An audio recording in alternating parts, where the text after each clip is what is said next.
Ano? Please like, share and subscribe. Kabanata 1131 hanggang 1140.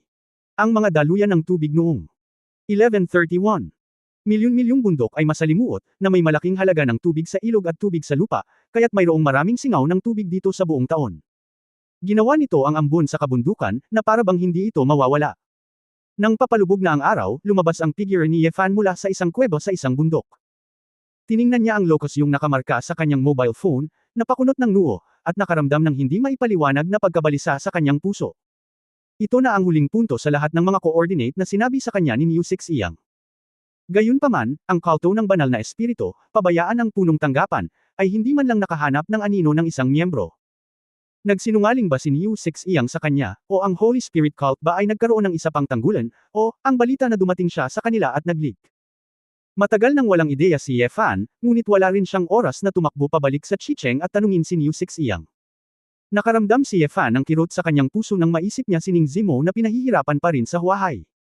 Huminga ng malalim sa sariwang hangin sa bundok, kinuha ni Yefan ang kanyang cellphone na nauubusan ng kuryente at tumingin sa satellite map. Ayon sa impormasyon ni Tianyan, limitado pa rin ang saklaw ng mga aktibidad ng Holy Spirit cult. Nahanap ko na ang halos kalahati ng hanay, at pagkatapos ay hinahanap ko lang ang natitirang kalahati. Mas mabuting gumalaw kaysa tumayo at maghintay. Hindi naniwala si Yefan. Daan-daang miyembro ng Holy Spirit cult ang sumangga lamang mula sa milyon-milyong bundok. Kahit na nagtatago sila sa ilang kuweba sa ilalim ng lupa, naramdaman ni Yefan na palaging may ilang tao sa lupa. Sa sandaling naisip niya ito, si Yefan, na marumi at natatakpan ng katas ng damo at lupa, ay tumakbong ligaw na muli, na lumipad sa virgin forest.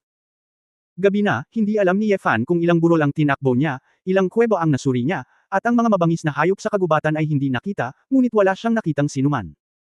Para sa mga ordinaryong tao, tinataya na ang mga makamandag na ahas, gagamba, at alakdan na kanilang nakasalubong ay maaaring makalason hanggang mamatay. Sa kabutihang palad, hindi natatakot si Yefan sa mga ito. Kinaiinisan ko lang na masyadong komplikado ang terrain dito. Gusto ni Yefan na maghanap ng mabilis hanggat maaari, ngunit mahirap gawin ito. Nang si Yefan ay pupunta sa isa pang burol, biglang may ilang boses sa kagubatan sa harapan. Sa wakas may tao na. Walang pakialam si Yefan, tuwang-tuwa siya at mabilis na tumakbo. Huwag dito. I'm welcome. Sa ilalim ng pader ng bundok, may isang lalaking nakasuot ng itim na background at silver na headdress. Ang kanyang balat ay medyo tan, ngunit ang kanyang mga tampok sa mukha ay napakaisang maselang dalaga. Ang babae ay may dalang maliit na basket para sa pangungulekta ng mga halamang gamot at may hawak na maliit na asarol para sa pangungulekta ng mga halamang gamot. Nagpapanik siya at nakatalikod sa dalawang masasamang lalaki. Nakasuot ng camouflage uniforme ang dalawang kontrabida, may baril sa bewang at shotgun sa likod, at tila mga taong pumasok sa kabundukan para manghuli. Hoy, bata, huwag kang matakot, hindi masamang tao si kuya, gusto lang kitang makasama ng hapunan, mag-chat tayo. Ngumisi ang isa sa mga lalaking may galos sa mukha. Tumigil nga kayo. Gusto ko nang umuwi. Walang magawa ang batang babae, tumulo ang mga luha sa kanyang pares ng malalaking matatalinong mata. Gayunpaman, ang hitsura ng awa sa akin ay talagang nagbigay inspirasyon sa pagiging hayop ng dalawang kontrabida. Ouch! Ang bundok na ito ay maaari pang magpalaki ng isang matubig na babae, kuya, kung hindi mo matalo ang oso, ilabas mo ang babaeng ito sa bundok at ibenta mo, marahil ito ay nagkakahalaga ng maraming pera, sabi ng isa pang malaking lalaki na may hood. Kung gayon, pag-usapan natin ito kapag natapos na ang ating mga kapatid. Tumawa ng malakas ang lalaking may peklat, inilabas ang pistol sa kanyang baywang, at pinaputukan ng putok ang isang puno sa tabi ng babae. Nagulat ang dalaga, napasigaw, puno ng kawalan ng pag-asa ang mga mata. Little sister, ilagay ang asarol at pumunta dito ng masunurin. Kung hindi, ang kuya ay malugod. Nanginginig ang dalaga at naibaba na lamang ang asarol habang humahagulgol. Ngumiti ng masama ang dalawang masasamang lalaki at humakbang palapit sa kanya. Akmang hahawakan na ng isa sa kanila ang damit ng dalaga, biglang may nakita siyang figure, parang nahulog sa langit at damapo sa harapan ng dalaga. WHO. Nagulat ang dalawang kontrabida at napaatras ng ilang hakbang.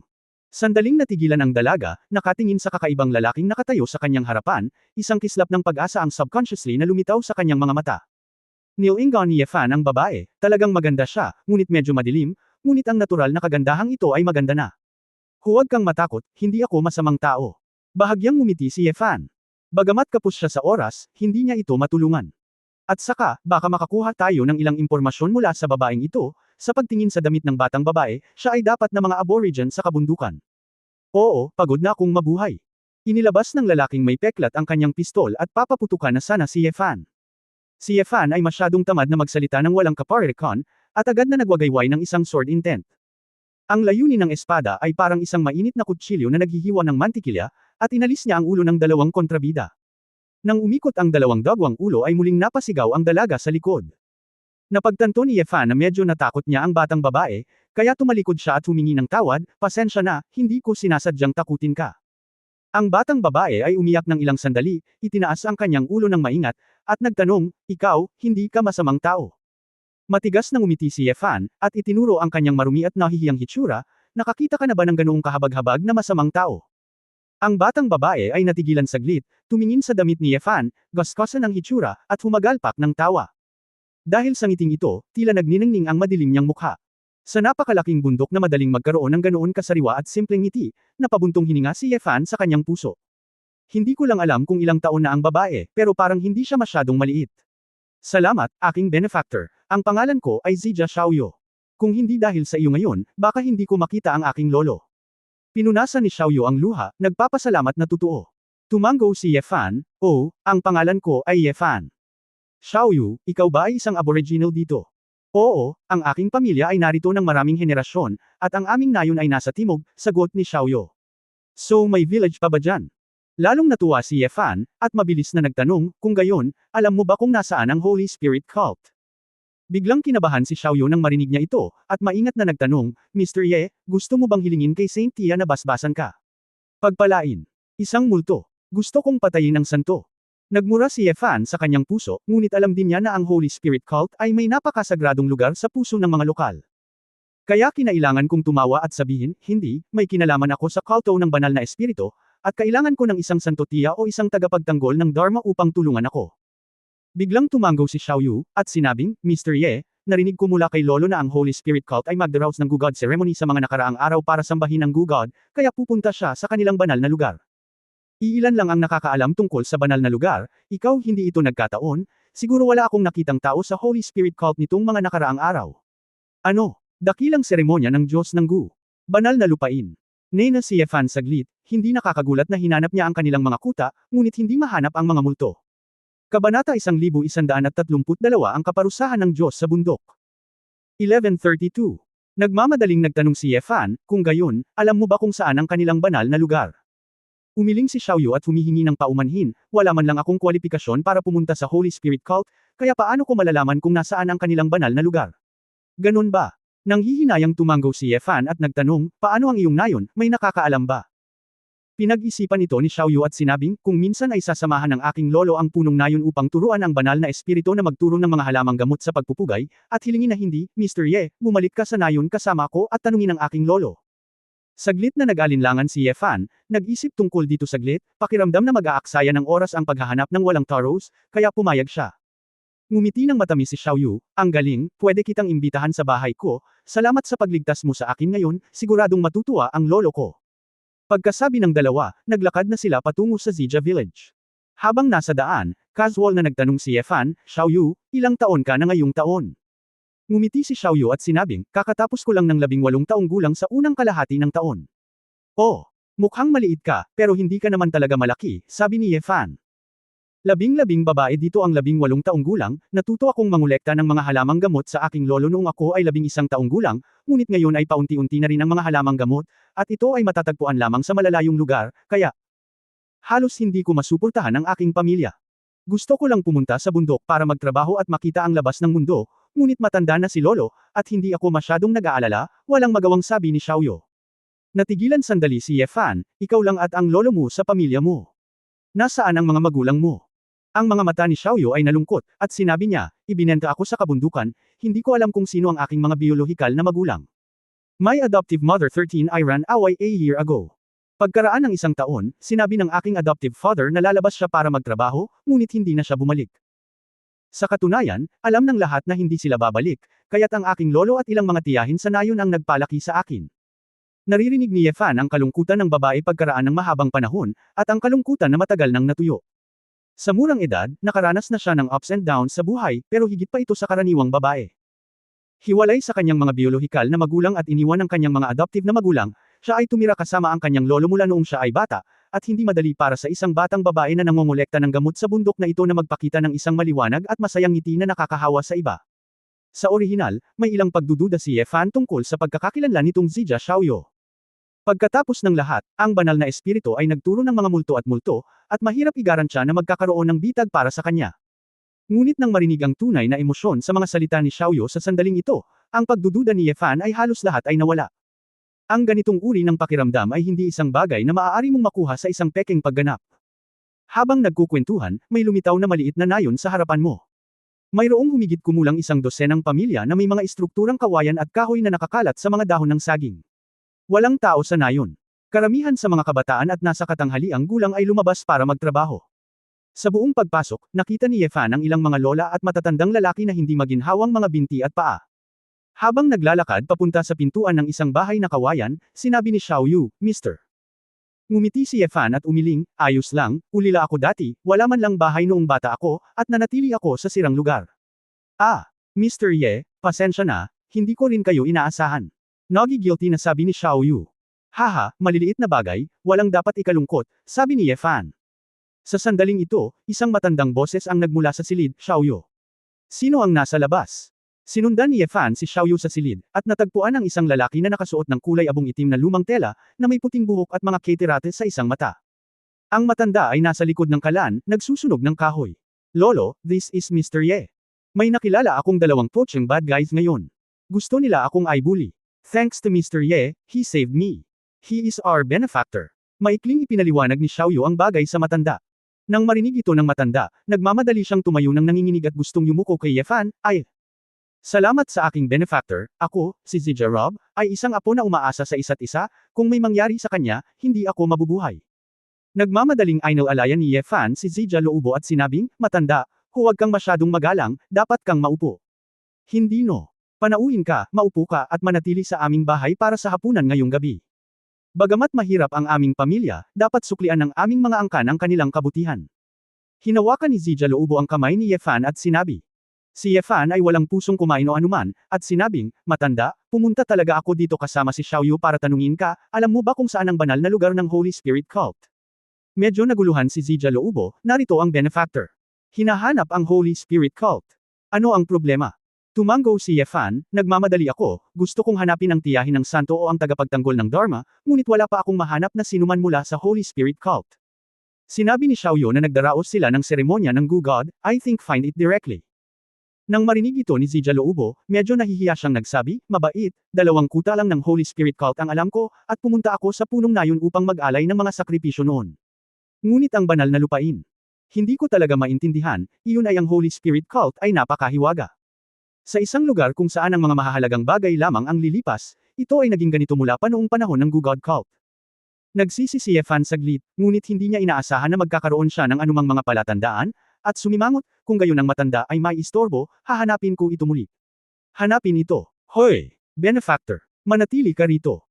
Nagmamadaling sumigaw si Zijia Loubo, bagaman hindi ko alam, ngunit alam ng aming punong nayon, dahil minsang natanggap niya ang basbas ng santo sa banal na lupa, maaari mo siyang tanungin. Ang punong nayon. Nasaan siya? Nagmamadaling tanong ni Ye Fan.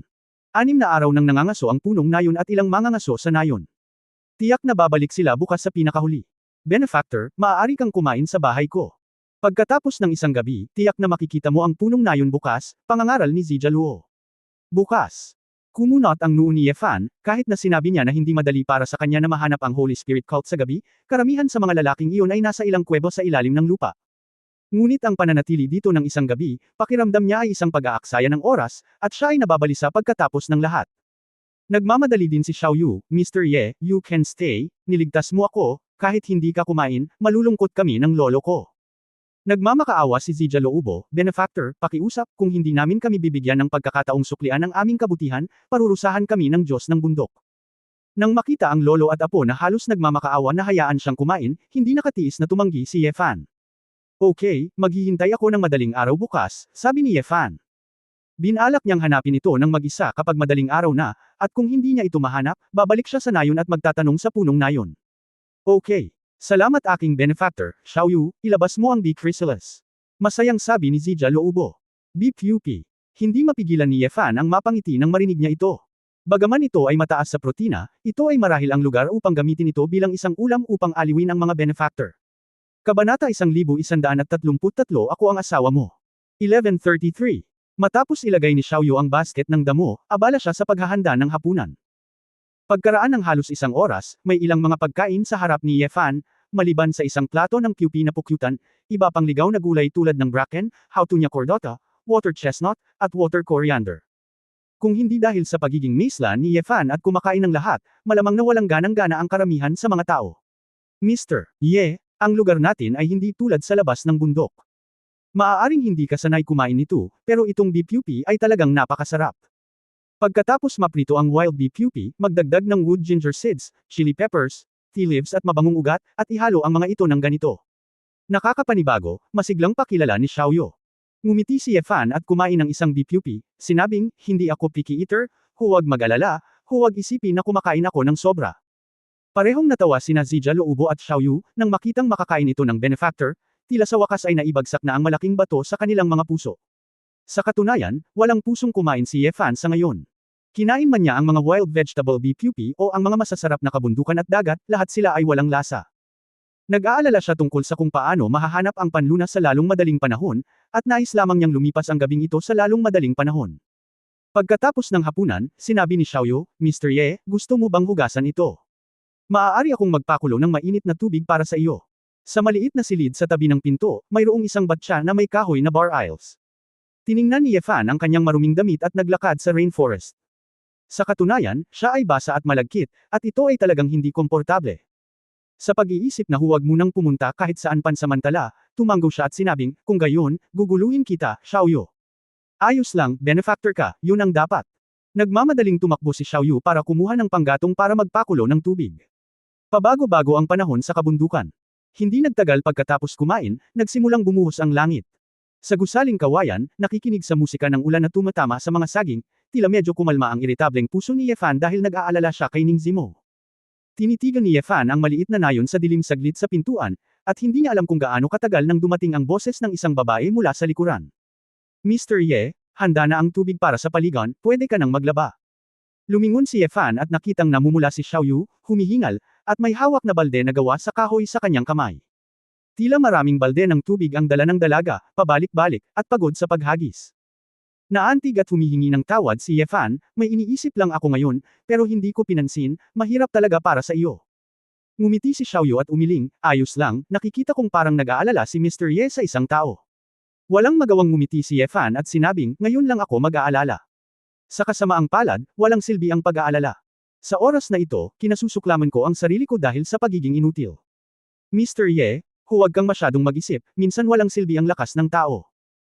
Maligo ka ng mainit, naglagay ako ng mga halamang gamot at bulaklak na pinatuyo ng lolo ko sa bathtub, na makakatulong sa mga tao na mapawi ang nerbiyos at mapawi ang pagod.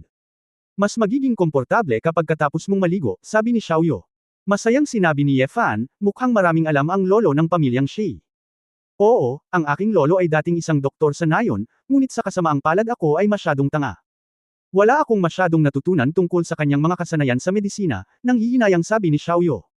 Sinabi ni Ye Fan, sa aking paningin, Xiaoyu, nagawa mo ang isang mahusay na trabaho. Talaga. Salamat Mr. Ye sa pagsasabi niyan. Namula si Xiaoyu. Ako ang nagpasalamat sa iyo. Aba, maliligaw na ako. Huminga ng malalim si Ye Fan at naglakad papunta sa katabing kubo. Pagkapasok niya sa pinto, naamoy ni Ye Fan ang halimuyak ng pinainit na halamang gamot at bulaklak. Hindi rin maamoy ni Ye Fan ang mga partikular na halamang gamot, ngunit maganda pa rin ang amoy nito. Medyo nagulat si Ye Fan sa malaking bathtub na ito. Para itong malaking bathtub. Hindi nakapagtataka na sobrang nakakapagod mula sa mahinang ulan. Hinubad ni Ye Fan ang kanyang maruruming damit at pantalon, at pagkatapos magbabad sa bathtub, ang kanyang buong katawan ay nakadama ng komportable at nakaka-relax. Ang tunog ng ulan ay patred sa labas, at ang kubo ay steaming sa singaw. Pagkaraang magpahinga ng ilang sandali ang espiritu ni Ye Fan, hindi niya alam kung bumilis ang daloy ng kanyang dugo, o dahil sa mga halamang ito, talagang naramdaman ni Ye Fan ang isang apoy na dahan-daang tumataas mula sa kanyang ibabang bahagi ng tiyan. Nagsimulang magbago ang katawan ni Ye Fan. Ito ay mainit at tuyo, at ang paghinga ay naging mabigat.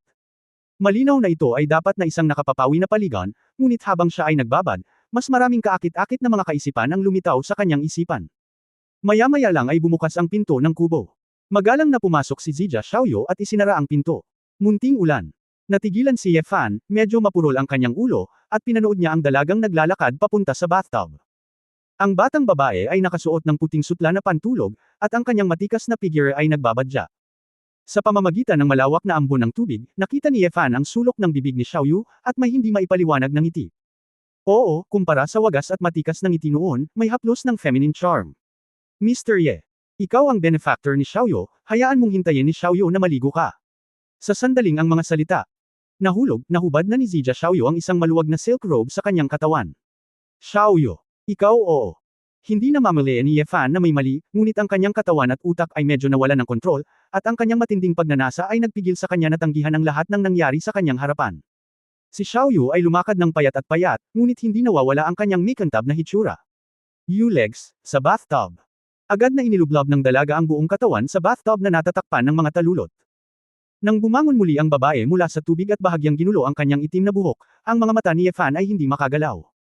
Ang maitim na kutis ng dalaga ay talagang kumupas matapos hugasan ng mainit na tubig, na nagpapakita ng kanyang balat na kasing kinis ng suet jade.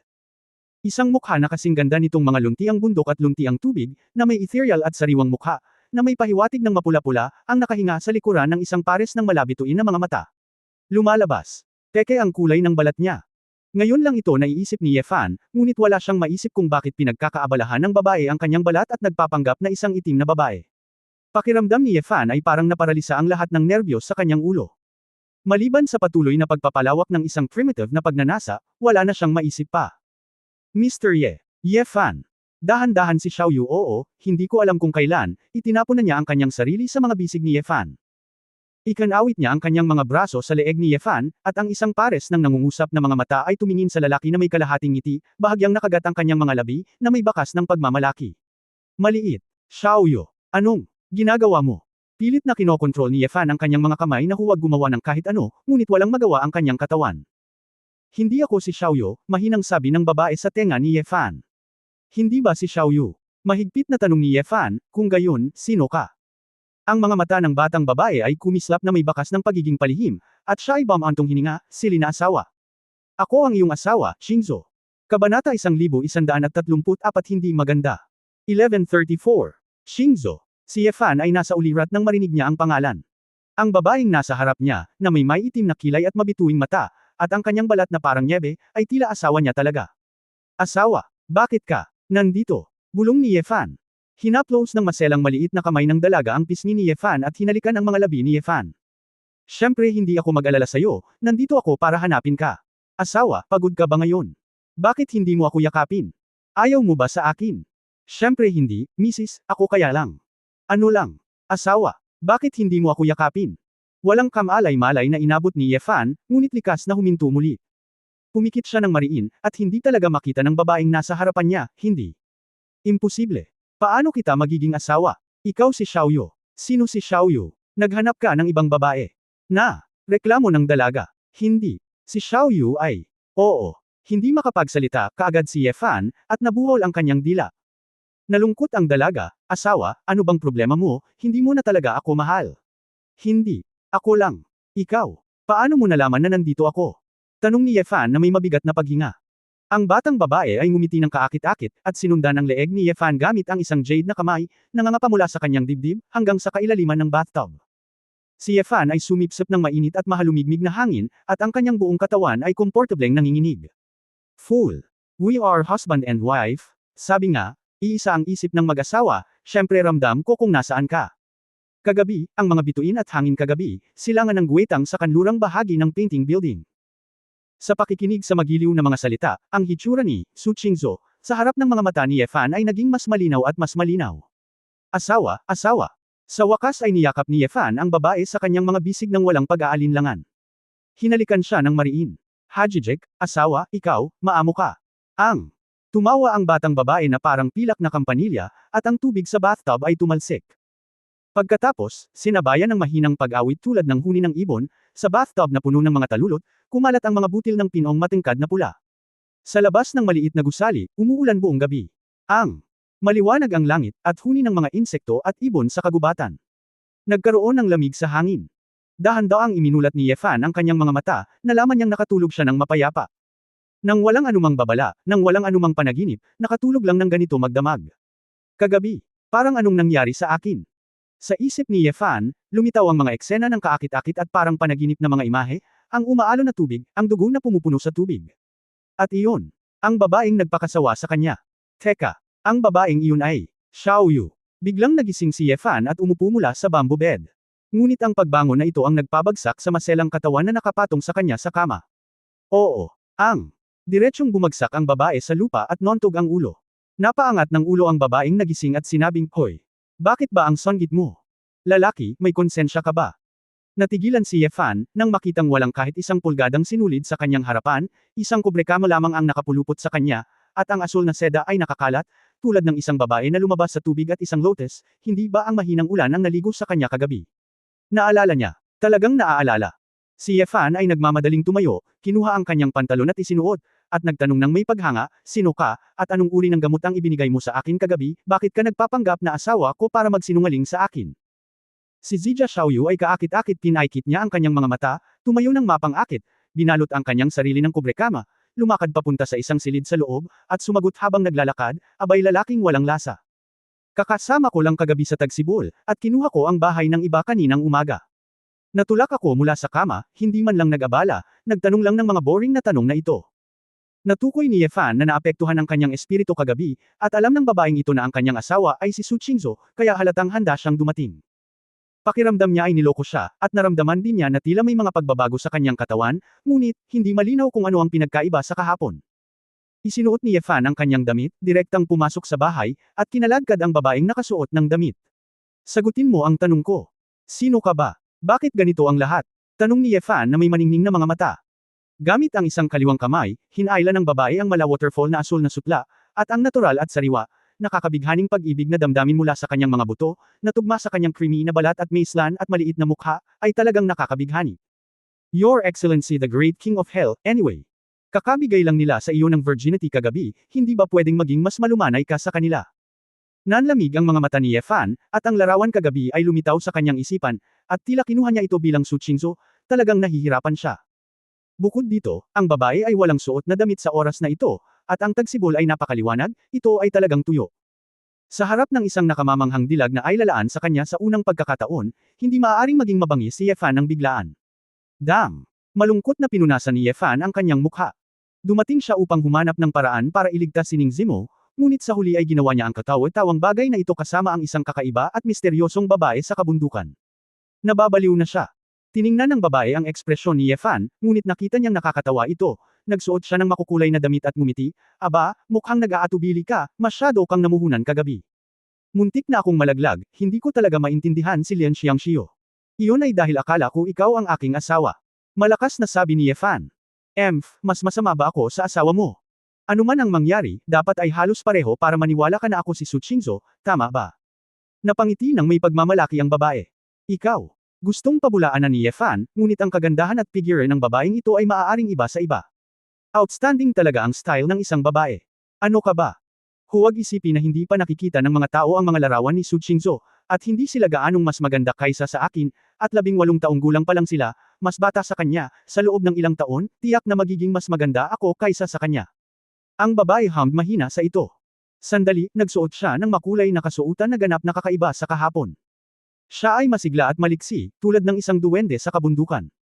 Naglagay siya ng hairpin na may mga bulaklak at pasimpleng hinayla ang isang hibla ng buhok niya pataas. Sa likod, sa kabataan at kagandahan, naglalabas ito ng alindog ng mga kababaihan pagkatapos ng unang lasa ng ulan at hamog. Tumalikod ang babae at ngumiti ng nakakaakit, na parabang binalik ang tingin sa problemado at magandang mukha. Mahal, maganda ba ako? Kinusot-kusot niya ang malalaking mata niyang puno ng kuryente. Nag-aatubili si Yefan ng dalawang salita sa mahabang panahon, okay lang. Nagpout ang babae, hindi naman cute. Huwag kang ang magsalita ng walang kwenta, tatanungin kita. Gusto lang malaman ni Yefan ang pasikot-sikot ng usapin, ngunit biglang nalaman na may paparating na grupo ng mga tao dito sa hilagan ng Nayon, isang grupo ng mga sinaunang mandirigma. Kabanata 1135.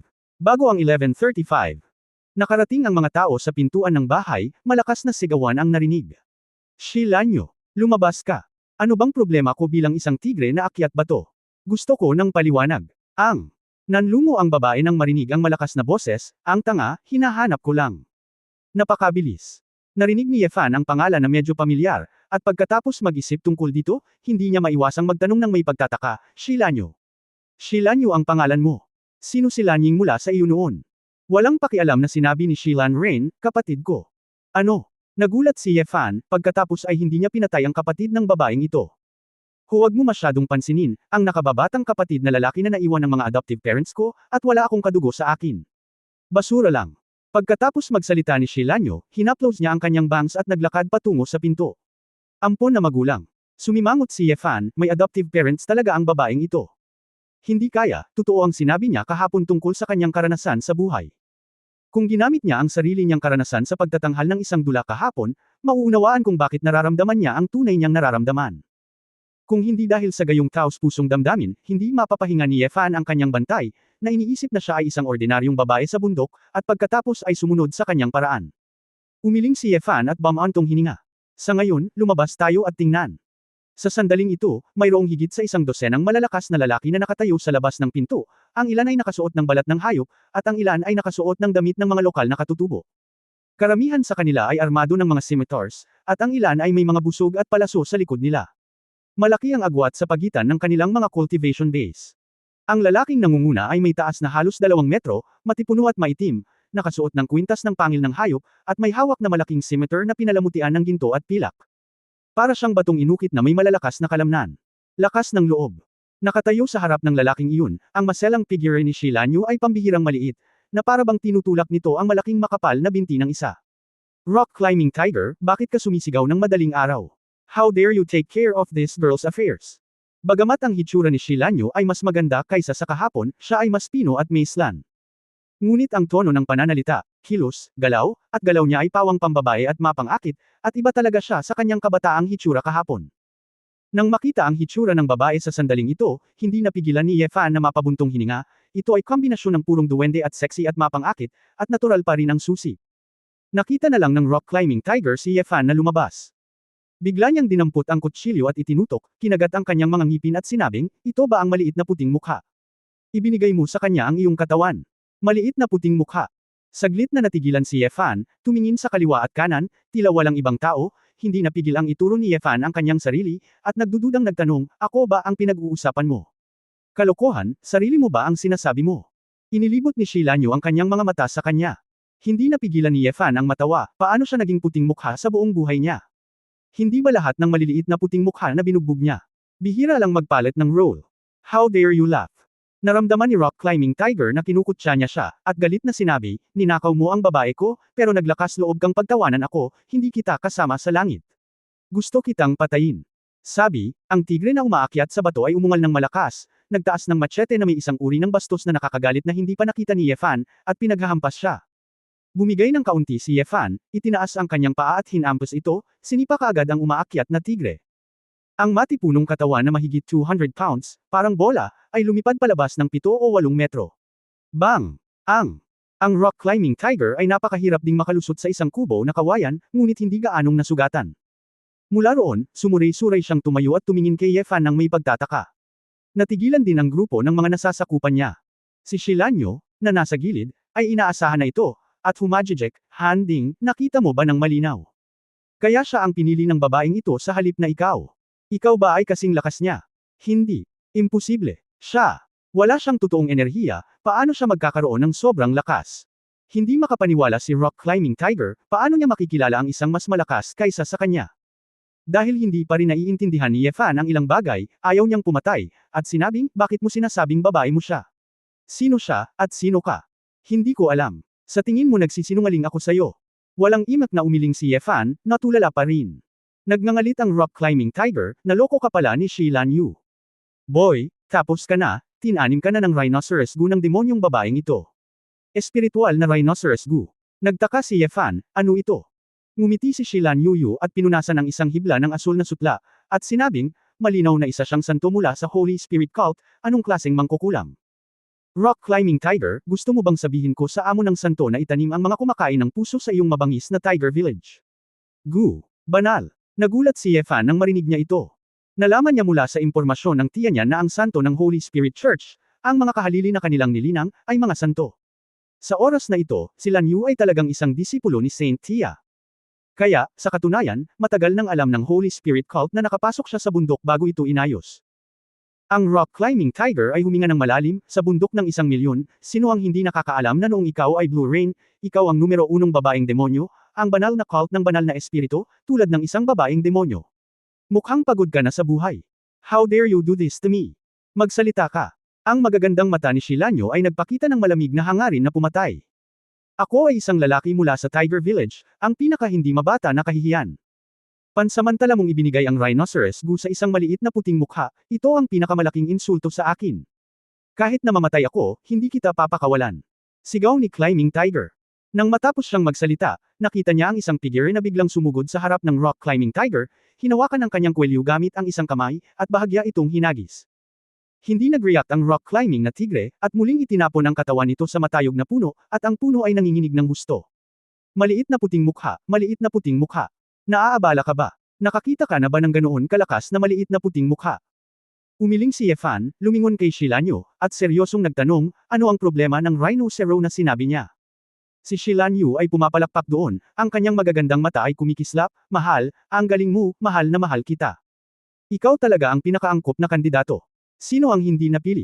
Tinatanong kita kung ano ang tugon mo kay Ling Shigu. Ano? Tanong ni Yefan. Nagpakita ng nakakaawang tingin si Shilanyo, bakit ang bangis mo, tinatakot mo ang mga tao? Nang makitang tumanggi ang babae na direktang sagutin ang tanong, nagpa siya si Yefan na maging mas malupit.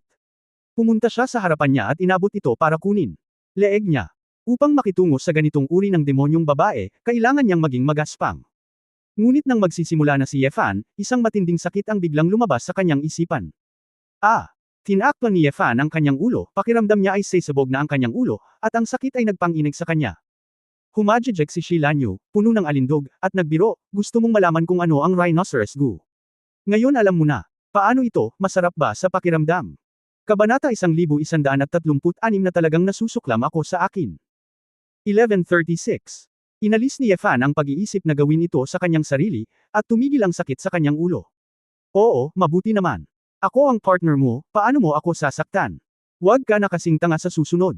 Kapag sinubukan mo akong saktan, sasakit ang ulo mo. Naaawa ako sa iyo. Giggle, kumurap si Shilanyo at nakangiting sinabi. Pagkaraan ng ilang sandali, hinawakan ni Yefan ang kanyang ulo at sumimangot, ang iyong lason sa gu ay itinanam sa aking utak. Hindi pa nakarinig si Yefan ng anumang gulason na maaaring itanim sa kanyang ulo, dahil karamihan sa mga lason ay umaasa sa dugo upang mapanatili ang kanilang sigla, at ang utak ay hindi isang napakagandang lugar para sa mga parasito. Mukhang kakaiba ang rhinoceros gu na ito.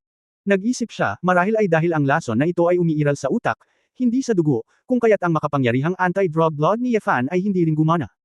Siyempre, posible rin na ang lason ay masyadong malakas, o iba pang dahilan. Pagkatapos ng lahat, si Yefan ay hindi ganap na immune sa lahat ng lason. Palaging may ilang espesyal na lason sa mundo na hindi niya kayang labanan. Hindi na kailangang manghula doon. Tila nakikita ni Shilanyo ang mga iniisip ni Yefan, at humajijek, ang rhinoceros gu na ito ay hindi lason, kahit na ang iyong kamahalan Lucifer ay may katawan na hindi maaapektuhan ng lahat ng lason, ito ay walang kabuluhan. Ay ang gu na maaari lamang itanim sa iyong sariling kagustuhan, sa tingin mo ba ay pinilit kita? Kagabi, ikaw ang humiling nito. Ang katawan mo, ang utak mo, syempre tinanggap. Natigilan si Yefan, maaaring sinasadya niyang magsinungaling na siya si Su Qingzhou para tanggapin niya ito sa pisikal at mental. Kaya palihim mo akong binigyan ng ganoong klase ng masamang gamot kagabi, para hindi ko mapigilan ang sarili ko at magkaroon ng hallucinations. Umiling si Shilanyo, mali ka na naman, hindi ito isang uri ng masamang gamot, dahil alam kong ang isang master na tulad mo ay tiyak na makakalaban sa karamihan ng mga droga. Kaya, ang iyong kinain at naamoy kagabi ay isang tonic na may natural na mga halamang gamot, mga catalysta na nagpapalusog at nagpapalakas sa iyong mga pandama. Hindi tatanggihan ng iyong katawan ng mga sustansyang ito na mabuti para sa iyo, ngunit ang iyong utak ay magpapalakas ng ilan sa iyong mga pagnanasa dahil sa panandaliang nutrisyon. Napabuntong hininga si Yefan, ang takdang aralin ng babaeng ito sapat na ang nagawa mo. Kinakalkala niya ang bawat hakbang ng paraan. Gayunpaman, dahil nasa isip niya, naaalala ni Yefan ang long way na hindi niya lubos na nahawakan. Hehe, ipinapayo ko sa iyo na huwag subukang hanapin ito. Iyon, huwag na lang ilabas. Kampanteng tumawa si Shilanyo, sa mundo, ang mga babaeng nagtanim ng rhinocero lang ang makakapag-alis nito, ibig sabihin. Maliban sa akin, walang makakapag-alis nito. Ilabas mo ito. Kung gusto mo itong hawakan gamit ang anumang panlabas na puwersa tulad ng truth chi, kahit naputulin mo ang iyong ulo upang mahanap ang rhinoceros gu, ito ay direktang sesabog dahil ito ay pinasigla. Pagkasabi nito, pinagdikit ni Shilanyo ang dalawang kamay. Buksan ito, gumawa ng isang paputok na kilos, bang. Gusto mo bang makita ang iyong ulo na pumutok? Tiyak na kaawa-awa iyon, di ba? Sumimangot si Ye Fan. Hindi niya alam kung totoo ba o hindi ang sinabi ng babae. Pero, kung talagang sumabog ito, hindi talaga siya nang ahas na subukan ito. Sa orihinal, gusto niyang subukang gamitin ang long way para magawa ito. Ang laso ni Guo ay direktang nabigla hanggang sa mamatay, ngunit ngayon ay tila hindi siya maaaring makipagsapalaran. Kung ang mga internal organs ng katawan ay nasira, maaari silang gumaling, at ang utak ay sumabog, ano ito? Humph! Huwag kang makinig sa bruhang iyon. Hindi lang siya ang makakaalis ng Rhinoceros Gu. At, sa pagkakataong ito, ang rock climbing tiger ay nagpupumilit na bumangon, nakasandal sa machete, nagngangalit ang kanyang mga ngipin at sinabing, mayroong higit sa isang paraan upang maalis ang mga rhinoceros. Hanggat ang babaeng nagtanim ng rhinocero ay namatay, ang Gu ay natural na mamamatay. Bagamat naging kapartner kanya, halos imposibleng gumawa ng anumang bagay na makakasakit sa kanya, ngunit hindi ito nangangahulugan na hindi magagawa ng iba. Nang marinig ito ni Ye Fan, bigla siyang lumapit. Oo. Kung pinatay ng iba si Shilanyo, wala itong kinalaman sa kanya. Iniisip pa lang ni Ye Fan ang kanyang mga ngipin sa sakit, tinakpan ang kanyang ulo, at gustong putulin ang kanyang ulo. Mabahong tao. Gusto mo ba talagang masaktan ako ng iba? Hindi ka ba sama-sama? Naging maganda na ako, tapos hindi mo pa rin gusto pagkatapos mong sundan ka. Nang makita ni Shilanyo ang sakit ng ulo ni Ye Fan, alam niyang masakit ang ulo ni Ye Fan, may iniisip ako, hindi ko mapigil ang sabihin iyon. Tumawa ang tigre na umaakyat sa bato, huwag mong pakinggan ang katarantaduhan ng babaeng demonyong ito. Hindi makakatakas sa kapalarang kainin ang lalaking tinanim ng rhinocero. Tinuturing ka lang niya bilang panlunas niya, at kapag kinuha niya ang posisyon ng Santo Tia, papatayin ka niya. Ngayon, matapos kainin ang iyong utak kasama ang Rhinoceros Gu, kinuha niya ang Gu at kinain ito, upang mapalitan niya ang mantle ng Saint Tia at magmana ng mga kasanayan. Ang dahilan kung bakit kanya pinili ngayon, hindi ako, ay dahil lang sa mas malakas ka, at kung mas malakas ang isang lalaki, mas mahalaga ito sa kanya. Hindi napigilan ni Ye Fan na mamangha, may ganoong bagay. Ibigay ang iyong virginity sa isang lalaki, pagkatapos ay gamitin ang Gu, patayin ang lalaki, ilabas ang Gu, at ikaw mismo ang kumuha nito. Ang gayong kakilakilabot na mga bagay ay talagang magagawa lamang ng isang demonyong babae. Gayunpaman, inisip muli ni Ye Fan na mali ito, at nagtaka, dahil nakatanim ka kay Gu, papatayin ka, bakit gusto mong magkusa na ipadala ito sa iyong pintuan? Sinabi ng rock climbing tiger na may komplikadong mga mata, ang tanging tao na maaaring maging Saint Tia, ito ay ang pinakamataas na karangalan ng isang tao sa 1,000,000 bundok. Si Ye Fan ay hindi nakaimik, ang mga taong ito ay lahat ng mga baliw, tama ba? Napaka-positibo ng kamatayan.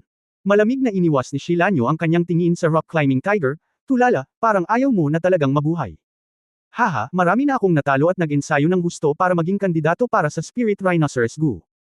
Hanggang ngayon, wala kang sinabi, iniwan mo lang ako at nakahanap ng tagalabas. Isa akong rock climbing na tigre, isang scholar ay maaaring patayin ngunit hindi mapahiya, at ngayon gusto kong mapahamak kasama ka. Sinabi ni climbing tiger, itinaas ang kanyang machete, pinaikli ang kanyang tunay na enerhiya, at sinabi kay Ye Fan, munting-puting mukha.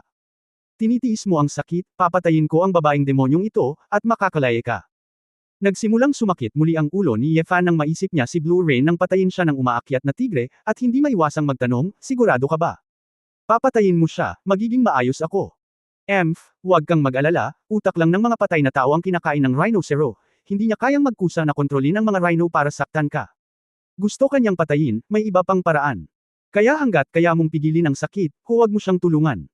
Pagkatapos natapos magsalita ang rock climbing tiger, tinitigan niya ng masama si Shilanyo, tumakbo patungo sa babae, at ibinaba ang kanyang machete. Si Shilanyo ay walang cultivation, siya ay isang ordinaryong babae lamang, natuklasan ito ni Ye Fan kahapon. Kung hindi siya malinlang ng ganito. Nang makita ang rock climbing tiger na sumusugod, hindi ginalaw ni Shilanyo ang kanyang mga yapak, ngunit tumingin kay Ye Fan ng may hinanakit, talagang galit ka sa akin. Chapter 1137 Sobrang minamaliit ko ito. 1137. Kumunot ang noo ni Ye Fan nang makita niya ang nakakaawang pagmumukha ng babae, at hindi sumagot. Gayunpaman, naramdaman niyang medyo hamina ang kanyang ulo. Nangangahulugan ba ito na wala siyang lakas ng loob na patayin siya? Baka gusto ng babaeng ito na magpakamatay at kainin ang sarili niyang utak, hindi pa rin niya matiis. Kailan ka naging napakalambot ng puso? O, sa ibang dahilan. Si Ye Fan ay bumubulong sa kanyang puso, ngunit alam niya mula sa simula hanggang sa huli na hindi niya kailangang kumilos. Sa oras na ito, ang rock climbing tiger ay sumugod na ng 2 o 3 metro sa harap ni Shilanyo, at isang machete ang pumutok mula sa ibaba hanggang sa itaas. Putulin ang ulo ni Shilanyo. Ngunit sa sandaling ito, biglang nanigas ang katawan ni Rock Climbing Tiger at nanlaki ang mga mata. Siya ay samuka ng isang subo ng dugo at nahulog sa lupa. Kuya, kuya. Isang grupo ng malalaking lalaki mula sa Tiger Village ang sumigaw sa takot nang makita nila ang eksenang ito. Ang mukha ng tigre na umaakyat sa bato ay namilipit sa sakit, at itinuro niya si Shilanyo na nag-aatubili, ikaw. Kailan ka? Ang. Natuklasan ng tigre sa pag-akyat ng bato na ang lahat ng kanyang panloob na organo ay parang mga insekto, at siya ay miserable. Salita. Walang pakialam na sinabi ni Shilanyo, sa iyong maliit na utak, nahulaan ko na ang isang bagay na tulad ngayon ay mangyayari. Kailan ito mahalaga? Anyway, hindi mo alam, paano ko ito nakuha? Ikaw, demonyong babae. Hindi mo dapat. Well. Bago pa matapos ang mga masasamang salita ng Rock Climbing Tiger, diretsyong namatay ang tao, dilat ang mga mata, at hindi niya may pahinga ang mga mata. Sinulyapan ni Shilanyo ang mga lalaki sa Tiger Village at sinabing, kayo. Gusto nyo rin bang patayin ang santo na ito? O, gusto nyo bang magrebelde ang mga nasa Tiger Village? Lahat berde. Ang mga santo ay nagpapatawad ng mga kasalanan. Lahat tayo ay pinilit. Patawarin mo sana ang mga santo. Isang grupo ng mga lalaki ang mabilis na nagsimulang lumuhod at humingi ng awa. Malamig nang umuso si Shilanyo, lumabas ka. Ang mga lalaki sa Mengu Village ay tumalikod at umalis na parang nabigyan ng amnestya. Ngunit nang maubusan sila ng 12-12 ng metro, nakita nila si Shilanyo na naglabas ng maliit na plotang kawayan mula sa kanyang baywang. Inilapat niya ito sa kanyang mga labi, at mabilis na nilero ang isang ritmo na may kakaiba at maliksi na paggalaw. Woo! Nang tumunog ang plota, ang grupo ng mga lalaki mula sa Tiger Village ay sumigaw sa gulat na parabang nakatagpo nila ang Diyos ng kamatayan. Tumakbo ng mas mabilis. Gayunpaman, bago sila tumakbo palayo, nakita nila ang isang malaking bilang ng mga insekto na lumilipad palabas ng kagubatan, ilang mga makukulay na insekto, ilang mga lason, ilang mga hindi lason, ngunit lahat sila ay sumugod sa mga lalaking iyon ng walang pagbubukod. Sa loob ng ilang panahon, ang isang grupo ng malalakas na lalaki ay napapaligiran ng makamandag na mga insekto. Gaano man kabalisa nilang iwinagayway ang kanilang mga kutsilyo at basagin ang mga insektong iyon gamit ang kanilang true chi, hindi sila makakawala. Sa lupa, nagsimulang lumangoy ang ilang makamandag na ahas patungo sa kanila, naglalabas ng mga titik at kumagat. Ang ilang makamandag na insekto ay direktang nag-spray ng ilang knuckle-alasong gas, at pagkatapos na hayaang malanghap ng malalakas na lalaki ang knuckle-alasong gas ng direkta, nawala ang kanilang resistensya. Isang piraso ng musika ang tinugtog ng wala pang 3 minuto, at lahat ng lalaki ay patay na. Ibinalik ni Shilanyo ang bamboo flute sa kanyang baywang, ang kanyang mukha ay lumuwag at kontento, na parabang tumugtog lang siya ng isang himig, at ang mga buhay na iyon ay parang mga lumulutang na ulap. Humarap siya kay Yefan at bahagyang nagpout na nagtanong, ganyan ka ba talaga galit sa akin? Kinuha mo lang ang katawan ko kagabi, pero isusuko mo ba ako ngayon? Hayaan mo akong maywan mag-isa. Ang mga lalaki ba ay nananakot? Ganyan ba kayong mga lalaking walang puso, o kayo ba ay walang awa? Ngumiti si Yefan at itinuro ang mga lalaking namatay sa trahedya, ikaw ay isang babae na walang kultivasyon, alam mong darating sila para sa iyo. Ngunit hindi ka man lang kinakabahan. Hindi ba dahil, sa simula pa lang, tiwala ka na? Hindi ako naniniwala na ang isang babaeng may kasing lalim na puso na tulad mo ay talagang ibibigay ang kanyang buhay sa aking mga kamay. Nako, para alam mo na may kakayahan akong lutasin ang sarili ko, ayaw mo ba talagang mamatay ako, nakangiting sabi ni Shilanyo. Si Yefan ay hindi nakaimik, umiling at bumantong hininga, kahit na hindi mo ito malutas, tila hindi kita dapat tulungan. Sinamantala mo ang nararamdaman ko para sa aking asawa, niloko mo akong kunin ang uod ng rhinoceros na ito, at inilagay mo sa akin. Kung nakagawa ka ng ganoong matinding bagay sa akin, at kailangan kitang protektahan, masyado na ba akong tanga? Ngumuso si Shilanyo at magalang na naglakad sa harap ni Yefan na may malalaking mata na tila nakakapagsalita, nakatitig ng diretso sa lalaki. Narinig mo lang ang mga salita ng tigreng akyat bato na iyon, at naisip mo na ginawa ko ito para sa kapakanan ng lalaki.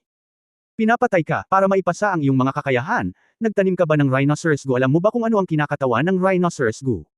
Kumunot ang noo ni Yefan, hindi kaya mali ang sinabi niya. Ang mga tao ay magaling magsalita kapag malapit na silang mamatay, hindi ko akalain na magsisinungaling siya sa akin. Tama siya, pero sinong nagsabing? Kailangan kitang patayin. Tanong pabalik ni Shilanyo. Anong ibig mong sabihin? Naguguluhan si Yefan. Inilibot ni Shilanyo ang kanyang mga mata sa kanya at sinabing, ang espiritual na rhinoceros gu ay ang pinakasagradong gu na maaari lamang linangin ng mga santo at santo ng ating banal na relihiyon. Upang itanim ang rhinoceros gu, mayroong 2 kondisyon. Isa, ito ay dapat na isang babae na nilinang ang pamamaraan ng gu, na panatili ang kanyang pagkabirhen, at ginamit ang kanyang sariling katawan upang linangin ang gu na ito ng higit sa 5 taon. Pangalawa, sa proseso ng pagtatanim kay gu, dapat ipakita ng lalaki ang kanyang tunay na nararamdaman sa isang babae. Kapag totoong mahal niya ang isang babae, heart to heart lang siya. Nakangiting sabi ni Yefan. Alam ko na kung ano ang sinabi mo, kung hindi, hindi mo sana ako napagkamalang isipin na ikaw ay Chinzo. Ang iyong mga taktika ay kasuklam-suklam at napakatalino, at lubos kong hinahangaan sila. Kung gayon alam mo, bukod sa pinapatay ako ng iba, may paraan pa ba para maalis itong si Gu? Tanong ni Shilanyo. Nagkibit balikat si Yefan, bakit hindi mo tanungin? Hindi ka ba nagkusa na tulungan akong alisin ang Gu? Ngunit, sa palagay ko hindi ka ganoon kabait. Tumawa si Shilanyo at medyo may pang-aalipusta na sinabi, ganyan ang tingin mo sa aming mga babae. Alam mo ba kung ano ang ibig sabihin ng maging isang babae sa unang pagkakataon? Ang mukha ni Yefan ay komplikado, ano ang gusto mong sabihin? Huminga ng malalim si Shilanyo at sinabing, upang maging hindi epektibo ang rhinoceros, maliban sa babaeng pinapatay, may iba pang paraan. Iyon ay, ang babae ay nawawalan ng virginity. Ano? Natigilan si Yefan, ito ay isang bagay na hindi niya naisip. Sinabi ni Shilanyo na may hitsura na matagal na niyang inaasahan, surprise, tama. Ang kahilingan ay mawala ang pagkabirhen ng babae, at hindi ito naghihigpit sa mga mabahong lalaki. Sa madaling salita, maaari kang maging mabait sa ibang mga babae, at ako. Kung hindi ko aalisin ang rhinoceros gumula sa iyo, masusundan lang kita sa natitirang bahagi ng aking buhay at maging iyong babae ng buong puso. Kung hindi, kapag ako ay nagtaksil sa iyo, ang mga rhinocero ay sesalakay at ako ay mamamatay. Bagamat sa tingin ko ito ay napaka-unfair, ngunit sino ang nagpahintulot sa mga ninuno at mga santo na magtanim ng mga rhinocero ng ganito? Natatakot ako na dahil din sa sobrang pagmamahal niya sa isang lalaki kaya niyang patawarin ang lahat tungkol sa lalaking iyon, basta mahal siya ng lalaki. Kabanata 1139 ito ay totoo at mali. Sa 1139, humajijek si Lan Yu at sinabing, dahil isa akong uri ng Gu, kaya kong pigilan ang sarili ko para hindi mo mapansin. So, paano ko malalaman kung sincere ka? Ngumisi si Yefan at umiling. Kung ano ang gusto mo, gayon paman, pagkatapos ng mahabang panahon, natural na maniniwala ka. Inilibot ni Shilanyo ang kanyang mga mata at sinabi. Nagpatuloy ang dalawa sa paglalakad patungo sa kailaliman ng $1,000,000 na bundok. Sa pamumuno ni Shilanyo, natagpuan ni Yefan ang kanyang sarili na naglalakad sa gitna ng 18 liko ng kagubatan, at hindi namamalayang nakarating sa isang lambak. May malabong mabangong bulaklak sa hangin sa unahan. Si Shilanyo ay naglabas ng isang maliit na bote ng porselana mula sa kanyang baywang, nagbuhos ng isang maliit na pulang tableta, at iniabot ito kay Yefan. Kainin mo, nakakalason na gas ang harapan, kapag nakalanghap ka ng sobra, malalason ka, sabi ni Shilanyo. Ang nakalalasong gas ba na ito ay kapareho ng epekto ng gamot na nagpasigla sa akin kagabi? Tanong ni Yefan. Siyempre hindi, narito ang talagang nakakalason na gas na maaaring pumatay ng mga tao, sabi ni Shilanyo. Umiling si Yefan, kung gayon, hindi ko kailangan ng antidote.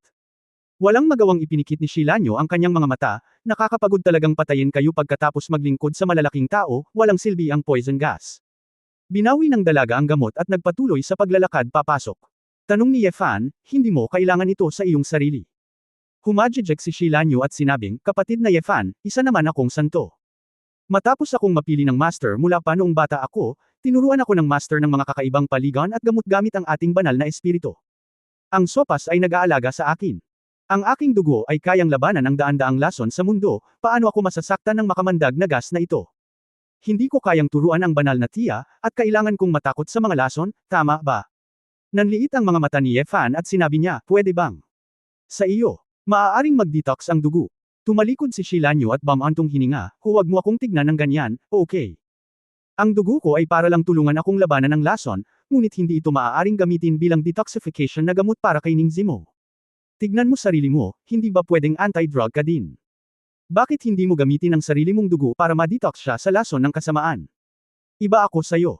Ang aking dugo ay maaaring lumaban sa lason dahil ang aking sariling mga selula ay malakas, at ang iyong dugo ay dapat magkaroon ng sapat na panlaban sa lason, sabi ni Yefan. Gusto mo ba, putulin ko ang sarili mo ng kutsilyo, hayaan mong punuin mo ang isang bote ng dugo at ibalik kay Ate Ning iyon para inumin. Tingnan natin kung gagaling siya. Si Shilanyo ay naglabas ng isang maliit na pilak na sandang mula sa kung saan, at iminuwestra ang kanyang makatarungang brasong lotus. Gusto talaga ni Yefan na subukan ito, ngunit sa kasamaang palad ay hindi niya ginawa. Wala akong oras para mag-eksperimento, kaya kailangan kong sabihin, kalimutan mo na ito. Alam ko, hindi mo ako gustong saktan. Kumurap si Shilanyo, tumalikod at nagpatuloy sa kalsada. Natuklasan ni Yefan na may kuweba sa likod ng talon. Kasunod ni Shilanyo, pagkatapos maglakad sa malaking kuweba mula sa gilid ng talon, dalawang lalaking nakadamit ng banal na espiritu para maglingkod, magalang na bumati kay Shilanyo. Kilalanin ang birhen. Tungkol naman sa si Yefan, na sumusunod sa likod ni Shilanyo, ay hindi na sila ng ahas na magtanong pa. Casual na ikinaway ni Shilanyo ang kanyang kamay, pinatayo sila, at nagtanong, nandyan ba ang master? Naghihintay na ang santo sa kuwebo ng ahas, sabi ng isang mananampalataya. Tumango si Shilanyo at sinenyasan si Yefan na sundan siya. Ang kuwebo sa bundok na ito ay napakalawak, parang underground world. Sa liwanag ng fluorite, maraming kakaibang bagay. Sa daan, kapag nakatagpo ako ng ilang miyembro ng Holy Spirit Cult, hintay nilang babatiin si Shilanyo. Marami pa ring miyembro, at hindi bababa sa 100 katao ang nakikita ni Yefan. Gayunpaman, nakakita rin ng problema si Yefan. Sa kulto ng Espiritu Santo. Tila ang karamihan sa mga kababaihan ay may mas mataas na katayuan, dahil maraming mga lalaking mananampalataya ang sumusunod sa likod ng mga babaeng mananampalataya at isa-isang sumusunod sa mga utos. Ikaw Holy Spirit Cult, dahil ang mga babae ay maaari lamang magsanay ng gu, kaya ang mga babae ay may mas mataas na katayuan. Casual na tanong ni Yefan. Nang marinig ito ni Shilanyo, tumalikod siya, iniunat ang kanyang kamay upang yakapin ang braso ni Yefan, at nakangiting sinabi, tama, dahil mismo sa ating Holy Spirit Cult na ang mga babae ay nakahihigit sa mga lalaki, kaya maraming mga lalaking elder ang hindi nasisiyahan dito 100 taon na ang nakakaraan. At inalis ang mga tao. Ngunit dahil din sa malubhang pinsala sa sigla kaya pinalitan ng tiyahin ng santo ang Gu God Cult sa Holy Spirit Cult. Ito rin ay para hindi ipaalala ang kahalagahan ng Gu Art, para magturo ang ilang lalaking guro sa sekta. Ang kalagayan ng publiko ay bumuti. Noon din nagsimulang gumanap ang dalawang tagapag-alaga ng mga lalaki, na may papel din sa pagbabalanse. Sabihin mo lang, bakit mo hinahawakan ang braso ko? Sumimangot si Yefan. Magiliw na sinabi ni Shilanyo, gusto kong sabihin sa iyo na kahit na ang ating Holy Spirit Cult ay mas mataas kaysa sa mga babae, hindi ko nais na sumakay sa iyong ulo, gusto ko lang na maging isang maliit na babae sa iyong tabi. Umiling si Yefan at bumantong hininga, hindi ka maliit na babae. Kung ikaw ay isang maliit na babae, hindi sana namatay ang mga lalaki mula sa Tiger Village ngayong umaga. Ngunit kaysa ako mismo ang pumatay sa mga taong iyon, mas gusto ko ang pakiramdam na iniligtas mo ako kahapon at pinatay ang 2 poachers na iyon upang protektahan ako, kuminang ang magagandang mata ni Shilanyo. Sumimangot si Yefan, mga poachers. Hindi ba nakaayos ang 2 iyon? Kinagat ni Shilanyo ang kanyang mga labi at ngumiti, sa tingin mo ay drama ang lahat. Maaaring hindi ka naniniwala, ngunit ang 2 poachers, hindi ko talaga ito inayos. Tinutulak ko lang ang bangka para tingnan kung pupunta ka para iligtas ako. Buti na lang at nandito ka. Kung hindi, hindi ko talaga maisakatuparan ang plano kahapon. Hindi napigilan ni Yefan ang tumawa at tumawa, maaaring ito ay Diyos tinutulungan mo ba siyang linlangan ang kanyang sarili? Paano ang mga taong iyon sa Zija Village? Nasaan ang lolo mo? Tanong ni Yefan.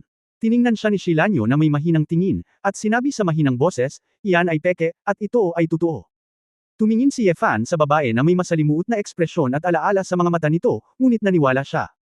Marahil, ito nga ay ilan sa mga sariling karanasan ni Shilanyo, kung hindi ay hindi niya kayang gampanan ang papel ng Little Rain, ng ganoon ka-emosyonal. Banal na dalaga, Mr. Yefan, naghihintay na si Sainte sa loob. Sa oras na ito, isang lalaking nasa katanghaliang gulang na nakasuot ng black ground golden patterned robe at isang black jade hair ornament ang sumalubong sa kanya mula sa isang kuweba. Napansin ni Yefan ang lalaking ito na papalapit ng maaga, at ang cultivation base ng lalaking ito ay napakaasikaso, at ang kanyang katayuan sa Holy Spirit Religion ay tiyak na hindi mababa. Okay, Protector Zuo, muling nabawi ni Shilanyo ang kanyang kaakit-akit na estilo. Pagkatapos ng matamis ng ngiti, hinawakan niya ang kamay ni Yefan at naglakad papasok. Noon lang nalaman ni Yefan na isa ito sa mga tagapag-alaga ng Holy Spirit Cult. Ang hinahanap niya ay ang tagapag-alaga at ang santo. Ngayong nakakita na siya ng mga tao, bakit siya mag-aaksaya ng oras? Direktang kunin ang antidote sa kanila. Bilang resulta, napailing si Yefan kay Shilanyo sa isang iglap, at nang tumalikod siya, hinawakan niya ang ulo ng Guardian Law sa kaliwa. Parehong nabigla dito sina Shilanyo at Zuo Hufa, hindi nila akalain na biglang aaksyon ang lalaki. Huwag mga tuwiran sa kanila.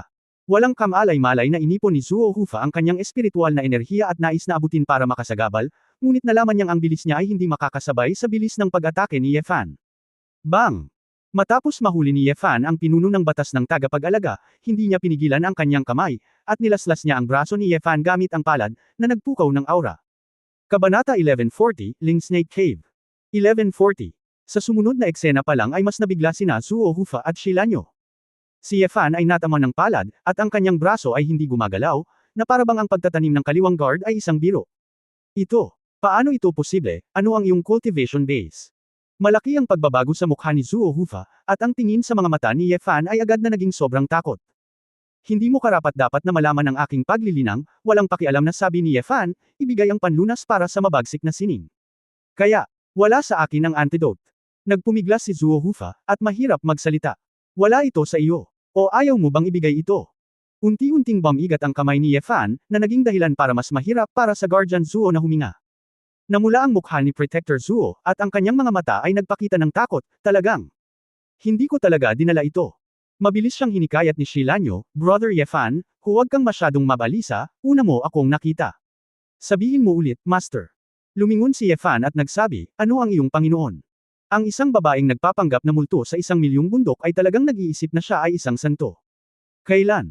18 taong gulang ako, kumuha ako ng isang grupo ng mga kapatid para makipaglaban sa buong mundo. Anong uri ng pinuno, anong papa, anong uri ng magulo na pamilya ng hari at mga maharlika ang hindi mo nakita? Alin ang hindi mas sikat sa master mo? Isang Holy Spirit cult lang, maglakas loob na lihim na magpadala ng isang tao para lasunin ang aking babae, hindi ko hahayaan na kunin niya ang panlunas para humingi ng kapatawaran sa akin, napakabuti na para sa kanya. Ayaw mo bang sambahin ko siya? Nang marinig ito ni Shilanyo, nagulat ang kanyang mukha, hindi niya inaasahan na ganoon kalakas si Ye Fan. Bakit, nagulat ka? Ngumisi si Ye Fan, hiniling ko sa iyo na dalhin ako dito, ngunit gusto ko lang makatipid ng oras. Sa tingin mo ba ay interesado akong makita ang iyong santo? Kinagat ni Zuo Hufa ang kanyang mga ngipin at sinabing, huwag kang magalit. Ito ang teritoryo ng ating Holy Spirit cult. Dito. Sandali, nagsimulang magtipon ang ilang mga disipulo ng Holy Spirit cult, nakatingin kay Ye Fan na kinakabahan. Bitawan mo ang Zuo Dharma. Kung hindi, huwag mo kaming sisihin sa pagiging bastos. Sa ilang sandali, pinalibutan ng 12-dosenang tao mula sa Holy Spirit cult si Ye Fan. Ngunit walang pakialam si Ye Fan sa grupong ito ng mga rabble, wala siyang pakialam sa kanilang sinabi, patuloy niyang tinitigan ang Guardian Zuo ng malamig, at sinabing, ang panlunas, nasaan ito? Nagbibilang ako ng 3, kung hindi mo ito ibibigay, papatayin kita. Ang nakita ng grupo ng mga tao sa paligid ng Holy Spirit cult na si Ye Fan ay hindi nabantaan, at hindi nila alam kung ano ang gagawin. At ang mga mata ni Zuo Hufa ay namumula, na nagpapakita ng bakas ng gulat, ako. Ako talaga. Hindi. 1, 2.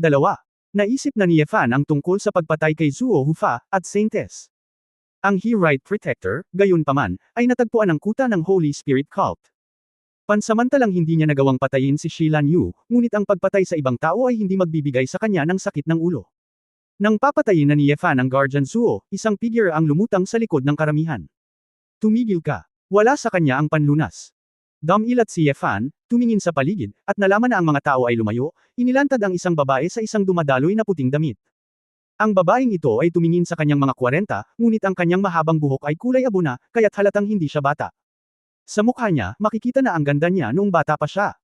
Guru, sigaw ni Shilanyo. Tingnan mo si Saintes. Nagmamadaling lumuhad ang isang grupo ng mga nagtitipon. Nakita ni Ye Fan na ang kultibasyon ng babaeng ito ay nasa kaharian ng Lycan Xiaocheng.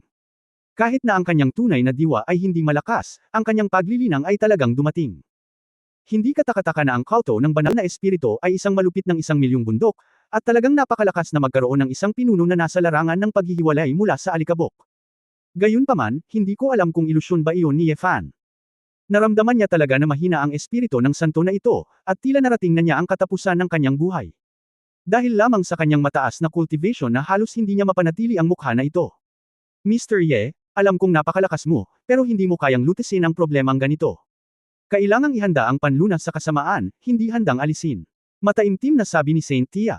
Ngumiti si Ye Fangxi at sinabi, bakit ako maniniwala sa iyo? Ako ay isang santo, kaya hindi ako magsisinungaling sa harap ng napakaraming miyembro ng simbahan, sabi ng santo. Kinusot ni Ye Fan ang kanyang mga mata, inihagis ang kaliwang tagapag-alaga sa gilid, at sinabing, maghanda ka agad ng isang panlunas sa akin. Ang lakas ng loob mong saktan ang Holy Spirit cult. Sabay nating patayin siya. Nang makitang naligtas ang tagapagtanggol, kukubkuban na ng mga miyembro ng Holy Spirit cult si Ye Fan. Ngunit pinigilan ito ng santo tiyahin sa oras. Umatras ang lahat. Natigilan ang mga miyembro ng simbahan, ngunit masunurin lamang silang umatras sa gilid. Mr. Ye, ang panlunas, may hahanda ito ng matanda para sa iyo. Ngunit, inaanyayahan kita na pumunta sa kuwebo ng ahas upang pag-usapan ang tungkol sa isang bagay na mahalaga. Gusto kitang makausap, at sana ay ibigay ko ang matanda sa pagkakataong ito. Tipikal. Matapos mag-isip sandali, malungkot na sinabi ni Ye Fan, bibigyan lang kita ng 10 minuto. Pagkatapos ng 10 minuto, kung hindi mo ako bibigyan ng antidote, babautismuhan ko ng dugo ang Holy Spirit cult. Ang mga disipulo sa gilid ay nakinig, at lahat sila ay nagpakita ng mabangis na mga mata, halatang hindi nasisiyahan sa mayabang ni Ye Fan. Batay sa mga nakaraang tagumpay ni Mr. Ye, naniniwala ako na kahit nabigyan kita ng antidote, hindi mo madaling ilantad ang bagay na ito. Pero, kahit anong mangyari, pakisamahan muna ang matanda. Nakangiting naglakad ito sa likuran niya. Hindi talaga sinasadya ni Yefan na palayain ang Holy Spirit Cult, dahil hindi niya matitiis na masaktan ng sobra si Ning Zimo, ngunit hindi niya ito aaminin hanggang sa makuha niya ang antidote. Kahit anong mangyari, pakinggan muna natin ang gustong sabihin sa kanya nitong Santo Girl.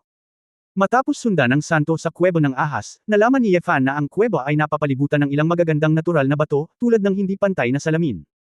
Ang mga perlas sa gabi na nakatanim sa lahat ng dako ay nagpaparami ng liwanag dito. Nang sumunod sina Yefan at Shilanyo sa Spirit Snake Cave, winagaway ni Saint Tia ang kanyang kamay at isinara ang dalawang tarangkahan ng bato gamit ang kanyang true yuan. Nakaupo sa isang bangkito na gawa sa puting jade, pinagmamasdan ni Yefan ang kuweba at nalaman niyang maraming inukit na linya sa lupa, na mga malalaking sawa. Sa tuktok ng kuweba, may mga nakaukit na kwentong mitolohiya ng Nuwa na nag-aayos ng langit at lumikha ng mga tao. Nang makita si Yefan na nakatingin sa nakapalibot na tanawin, nakangiting sinabi ng santo, ang ating Holy Spirit Cult, tulad ng mga tao sa milyon-milyong bundok, ay naniniwala kay Emperor Wa, at ang ating ninuno ay sinasabing isang dakilang Diyos ng parehong pamilya ni Emperor Wa. Ayon sa banal na espiritu, ang mga ahas ay mga sagradong nilalang at ating mga tagapagtanggol. Tumango si Yefan at sinabing, okay, narinig ko na ang mga fairy tales dito. Kung may sasabihin ka, sabihin mo lang, huwag kang umikot. Ibinuhos sa kanya ng santo ang isang tasa ng herbal na tsaa, at pagkatapos ay nagtanong ng maluwag, Mr. Pagtatapos ng kabanatang ito. For more videos, click on the notification bell.